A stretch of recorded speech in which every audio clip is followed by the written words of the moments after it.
Picture two boxers stepping out of the ring after 12 brutal rounds. Both of them raise their arms. Both of them are smiling for the cameras, and both of them are holding a scorecard. Here's the detail that matters. Both men wrote their own scorecards. Nobody sat ringside with a neutral pen. Nobody else was allowed to judge. And so you have two men, bruised, exhausted, standing in the same ring, each one holding a piece of paper that says unambiguously, "I won." Now, that image should feel absurd to you. It should feel like something out of a farce, not something you'd accept as real information. And yet that is almost exactly the epistemic situation you are in right now if you are trying to understand who is actually winning the war in Ukraine this week. Two sides, two scorecards, both self-authored, and a Western audience that keeps trying to pick a winner from evidence that was never designed to be checked by anyone outside the two men who wrote it. Let me tell you what happened, and then let me tell you what I think it actually means, because those are two very different exercises, and I want to keep them separate for you. In the early hours of this past Thursday, Russia launched what its own defense ministry openly called a massive attack on Kyiv, an 11-hour barrage combining missiles and drones that struck the Ukrainian capital and several other regions. By the time the smoke cleared, Kyiv's city military administration had confirmed at least 22 people killed and dozens more injured. One ordinary 9-story residential building took a direct hit, with a missile tearing a gaping hole across 6 floors and destroying dozens of apartments. Zelensky said more than 130 separate sites across Kyiv have now been damaged in this campaign. And this wasn't even a surprise in the sense of coming out of nowhere. Zelensky had actually cut short a diplomatic visit to Ireland the day before, publicly warning his own citizens that Ukrainian intelligence had picked up signs of an imminent massive strike and urging people to take shelter, which tells you something important right at the outset. Ukraine's own intelligence services saw this coming, had real warning of it, and still could not stop it from happening. That is not a small detail. That is the kind of fact that should make you pause before accepting either side's framing at face value. Because here is where the two scorecards diverge completely. Russia's own account of this strike was that it was retaliation, a response to what Moscow describes as Ukrainian attacks on Russian civilian infrastructure and energy facilities, and that the actual targets in Kyiv were military and energy sites, not residential buildings. The Kremlin says Putin was personally briefed by his top military commander afterward, and confirmed that Moscow intends to keep increasing pressure on Ukraine until it achieves what Russian officials keep calling its objectives, a phrase that after 4.5 years of war still remains conveniently undefined in public. Ukraine's account, obviously, is that this was a deliberate attack on civilians and ordinary apartment buildings, part of a long-standing Russian strategy of terrorizing the population rather than pursuing any coherent military objective. Both of these accounts can be checked against physical reality to some degree. A destroyed apartment building is a fact you can photograph, verify by satellite, and confirm through independent journalists on the ground. The death toll, similarly, tends to be reasonably verifiable in a strike on a major capital with a functioning international press corps present. So on this particular event, I think we're on fairly solid ground saying, yes, this happened, yes, people died, and yes, the physical damage is roughly what's being reported. This is the kind of claim where propaganda has less room to operate, because the evidence is visible, photographable, and geographically fixed. But now watch what happens when the story shifts from what happened in Kyiv to what it supposedly proves about the broader trajectory of the war. Because within the same week, you have a completely different set of claims being circulated, mostly from Ukrainian-aligned sources and open-source trackers sympathetic to Kyiv's position, arguing that Russia's actual battlefield performance has essentially collapsed. The claim, and I want to be precise about exactly what's being claimed, is that Russia's net territorial gain across the entire 1,200-kilometer front for the first 6 months of this year amounts to somewhere around 97 square kilometers. To put that in perspective, that is smaller than many mid-sized cities. After 4.5 years of full-scale war, after Russia converted its economy into what NATO's own officials call the most productive war machine in Europe since 1945, the claim is that all of that industrial output produced less land in 6 months than you could walk across in a single afternoon. Alongside that territorial claim comes an even more dramatic casualty claim. Ukraine's military says Russia suffered nearly 40,000 casualties in June alone, a rate that, if true, would dramatically outstrip Russia's own estimated monthly recruitment capacity of 24 to 30,000 new soldiers. Do that math for a moment. If Russia is genuinely losing more soldiers each month than it can replace and has been running that deficit for any sustained period, you are describing an army that is structurally, mathematically unsustainable. Add to this the broader claim cited from Western think tank estimates that total Russian casualties since the war began have now crossed 1.4 million. Now, I want you to notice something about the emotional shape of these two stories, because I think it's the key to understanding what's actually happening here. Russia's strike on Kyiv is presented correctly as devastating and real. 22 people are dead. That's not a number you can spin your way out of, but the counter-narrative being offered almost simultaneously is a story of total Russian failure, a war machine bleeding itself to death for the sake of 97 square kilometers. Put those two stories next to each other and ask yourself an honest question. Can both of them be entirely true at the same time in the way each side wants you to receive them? A military that is failing this catastrophically, hemorrhaging manpower it cannot replace, gaining almost no ground, is still, in the very same week, capable of mounting an 11-hour combined missile and drone barrage precise enough to level an apartment building and kill 22 civilians in the capital of the country it's supposedly losing to. Those two facts are not, strictly speaking, contradictory. A collapsing offensive and a devastating strike campaign against civilian infrastructure can absolutely coexist. Militaries running low on manpower for grinding infantry assaults often lean harder into exactly the kind of long-range missile and drone terror campaign we just saw. But the two stories are being sold to you by two different sets of sources, as if each one alone tells you who is winning the war. And that's the part I don't think either side actually believes. I think both sides know these are curated fragments of a much messier reality, deployed selectively to serve a specific audience at a specific moment. Let me bring in a bit of history here, because this is not a new problem, and understanding the history actually helps you read the present much more clearly.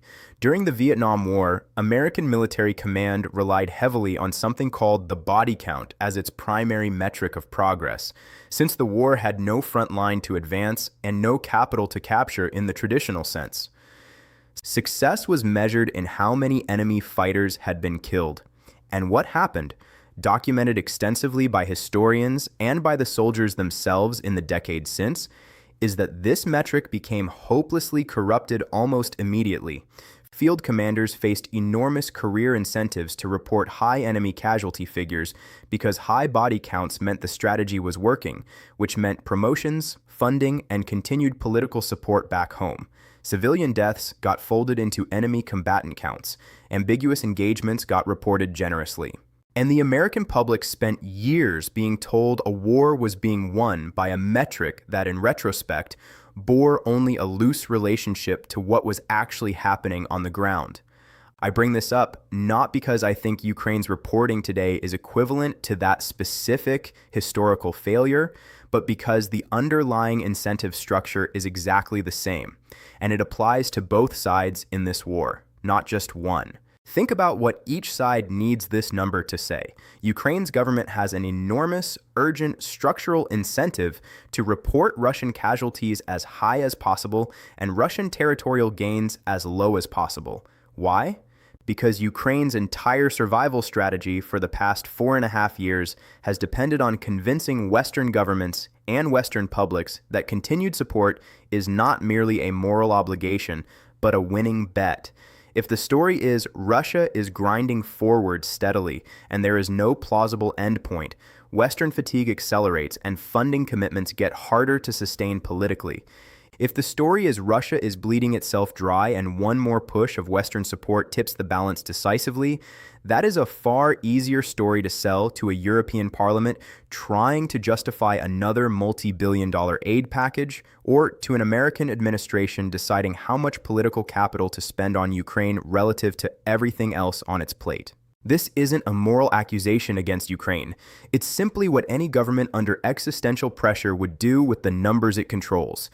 Every combatant in history has managed its own casualty reporting with one eye on the battlefield and one eye on its allies. Now flip to the other side of the ledger, because Russia's incentive structure runs in exactly the opposite direction and is just as powerful.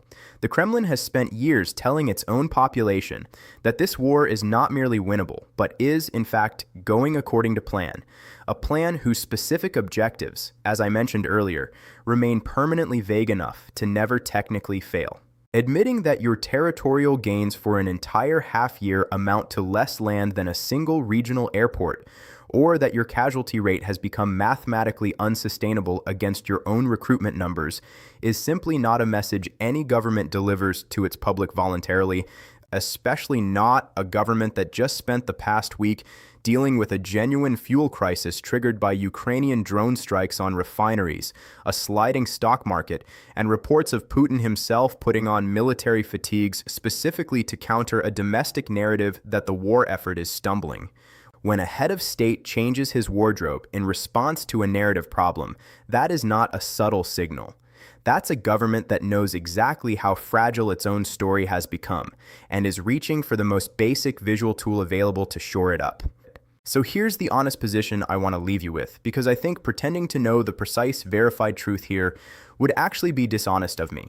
The specific numbers, 97 square kilometers, 40,000 casualties in a single month, 1.4 million total, these figures come overwhelmingly from Ukrainian government sources, Ukrainian military intelligence, and open source trackers that lean heavily on those same Ukrainian inputs for their underlying data. That doesn't make them false. Open source intelligence tracking of this war has, over 4.5 years, developed a genuinely impressive track record using satellite imagery, geolocated footage, and independent verification methods that don't simply take either government's word for it. But it does mean you should hold these specific figures with real epistemic humility, the same humility you'd apply to a body count in any war fought by a government that badly needs its allies to keep believing victory is achievable. Russia's own casualty reporting, meanwhile, is essentially opaque. The Russian Ministry of Defense discloses almost nothing verifiable about its own losses, which means the only numbers circulating publicly on either side are numbers produced by people with a direct interest in one particular answer. What I think is actually verifiable, and what I think you should anchor your understanding to instead of the casualty arithmetic, are the physical, photographable facts that exist independently of either government's messaging. A residential building in Kyiv is either destroyed or it isn't, and satellite imagery and international journalists on the ground can confirm that regardless of what either government's press office says about it. Electricity substations in Crimea are either knocked out or they aren't, and Ukraine's strikes on 12 of them over just 2 days at the start of this month are the kind of infrastructure damage that shows up in power grid data and can be independently tracked. Fuel lines in Russian cities are either forming or they aren't, and that kind of economic stress leaves a paper trail in commodity markets and consumer prices that no ministry can simply deny into non-existence. Stock markets either fall or they don't. These are the facts I'd build a real picture from, not the precision-looking casualty figures that both sides have every reason in the world to shape toward their own narrative. Let's actually look closer at that Ukrainian strike campaign for a moment, because the details matter and because they cut against a purely cynical reading. Zelensky announced back on June 25th what Ukraine is calling a 40-day campaign of mid- and long-range strikes, specifically designed to compel Russia toward ending the war, and Ukraine's defense minister has given this campaign an actual name: logistical lockdown, a label that tells you exactly what the strategic theory is here. Not a drive to seize territory, not a bid to break through Russian lines in some dramatic offensive. The goal is to strangle the supply chain that keeps Russian frontline units fed with fuel and ammunition, on the theory that an army that cannot resupply itself eventually stops being able to hold ground, regardless of how many soldiers it still has. And the volume of this campaign is genuinely significant by any independent measure. Open source trackers assessed that Ukraine's mid-range strikes on Russian logistics increased from around 210 in May to more than 300 in June. and the commander of Ukraine's unmanned systems forces has said his forces are now hitting a Russian target on or behind the front lines roughly once every 52 seconds throughout the month. Whatever you think about the casualty figures, that strike tempo is the kind of claim that leaves physical evidence behind, in destroyed vehicles, in disrupted supply convoys, in exactly the fuel and stock market stress we're seeing show up independently in Russia right now. So there is a real, verifiable military campaign underneath the more contestable casualty arithmetic. And I think that's worth crediting, even while staying skeptical of the specific body count that gets attached to it. But here's where I think you have to apply the same skepticism in the other direction too, because the recruitment math that gets cited to prove Russia's unsustainability deserves scrutiny rather than automatic acceptance. The claim that Russia can only replace 24 to 30,000 soldiers a month is itself an estimate, produced by analysts working from incomplete signals, recruitment center activity, salary data, regional mobilization patterns, not from anything Moscow publishes directly. Estimates like this have been wrong before, in both directions, across this entire war. Western intelligence assessments in the first year of the invasion predicted Russia's economy would buckle under sanctions within months. It didn't. Assessments a year later suggested Russia had exhausted its Soviet-era armor reserves and couldn't sustain offensive operations. It kept attacking. I'm not saying this pattern of underestimating Russian resilience means today's numbers are wrong too. I'm saying that a track record of one side's analysts consistently underestimating the other side's staying power should make you read this month's dramatic casualty versus recruitment gap with real caution, not as a settled mathematical certainty about an army on the verge of collapse. And when you build the picture that way, from the physical evidence rather than the self-reported scorecards, what you actually get is a war that looks less like either side's clean story and much more like a genuinely brutal, genuinely costly war of attrition running in both directions simultaneously. Russia is very clearly still capable of devastating long-range strikes deep into Ukrainian territory, hitting Kyiv itself with enough precision and volume to kill dozens of people in a single night. That capability has not been degraded to the point of irrelevance, whatever the territorial numbers claim about the ground war. At the same time, Ukraine has clearly built a serious and sustained capacity to strike deep into Russian territory as well, disrupting fuel supplies, hitting energy infrastructure in Crimea, and forcing the Kremlin into visible defensive messaging about its own economic stability.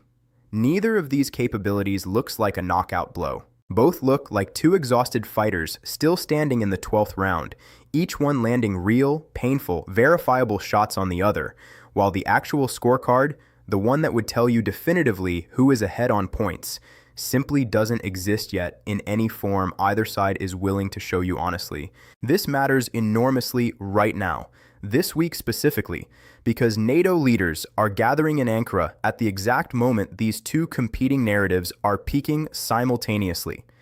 Every decision that alliance makes about further funding, further weapons packages, further pressure on Russia, or further pressure on Ukraine to negotiate is going to be shaped by which of these two stories the people in that room choose to believe, or more cynically, which story is more useful to the particular policy outcome they already wanted before they walked in. If you want to justify accelerating military support, the 97 square kilometer story is exactly what you reach for, because it says one more serious push finishes the job. If you want to justify pressuring Kyiv toward a negotiated settlement instead, the 22 dead in Kyiv story, alongside Russia's continued demonstrated capacity to strike the capital at will, is exactly what you reach for, because it says this war has no clean military resolution, and the human cost of continuing it is simply too high. Both stories are real. Both stories are also, in their current form, propaganda in the oldest and most literal sense of that word. Selective, self-authored information designed to produce a specific belief in an audience that cannot independently verify the underlying claim. There's a third player in this story that I haven't blamed yet, and it deserves its share too, which is the Western media ecosystem consuming both of these narratives. Newsrooms operating on daily deadlines don't have the time or the access to independently verify a Ukrainian casualty estimate or a Russian territorial claim, so they tend to default to whichever framing fits the editorial line that publication already holds.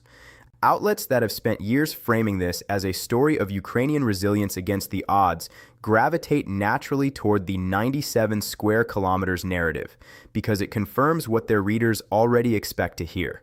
Outlets more skeptical of continued Western involvement gravitate toward the 22 dead in Kyiv narrative because it confirms their own priors about an unwinnable, endless conflict.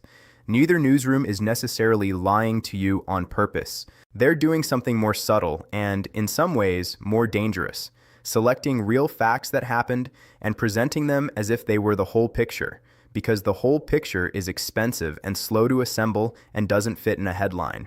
I want to close with the question I think actually matters here, more than who is technically winning on paper this month. If an entire alliance is about to make consequential decisions that will shape how many more people die in the coming months, based substantially on casualty figures and territorial assessments that come predominantly from one side's own military intelligence apparatus, how confident should any of us actually be in the strategic logic being presented at that summit? I'm not telling you Ukraine is fabricating these numbers wholesale, and I'm not telling you Russia's official silence should be read as some innocent absence of information.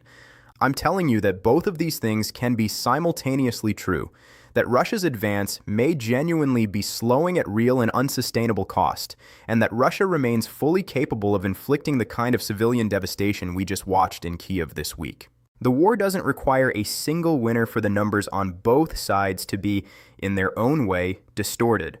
It only requires two governments under enormous pressure, both with obvious reasons to tell their patrons and their publics a story that isn't the whole truth. Watch how this week's numbers get used in Ankara. Watch which story the people making decisions choose to believe, and ask yourself honestly whether they're choosing it because the evidence supports it, or because it's the story that gets them the policy outcome they already wanted. I'll be back to walk you through what actually comes out of that room.